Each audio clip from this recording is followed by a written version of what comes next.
Obulamu bwo buli mikono gyo. Anti Mandevi Kabaga. Assalamu alaikum warahmatullahi wabarakatuh. Bannayuganda bannange, nsuubye muli bulungi, buli mwali bulungi, talina ttago mweyagala.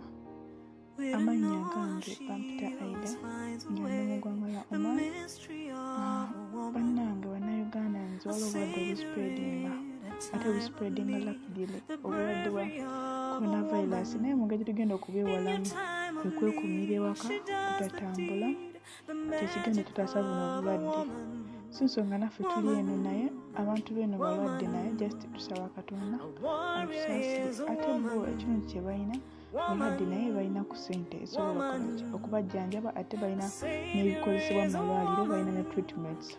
Naffe bannayuganda, first of all, tetulina bikozesebwa mu ddwaliro, tulina good treatments. Tugenda kufuna good treatment mu budde. So bannayuganda bannaye, mutuule waka, temutambula, mutuule waka, munaabe engalo bulungi ne sabbuuni, mugule sabbuuni, munaabe engalo, tulage nga tutaasa obulamu bwaffe, twekuumire mu bulamu obweyagaza.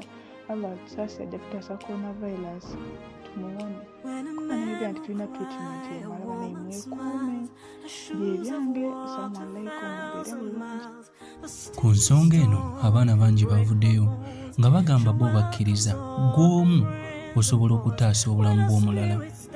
Sigala ewaka osobole okutaasa eggwanga. Anti Mandevi Kabaga.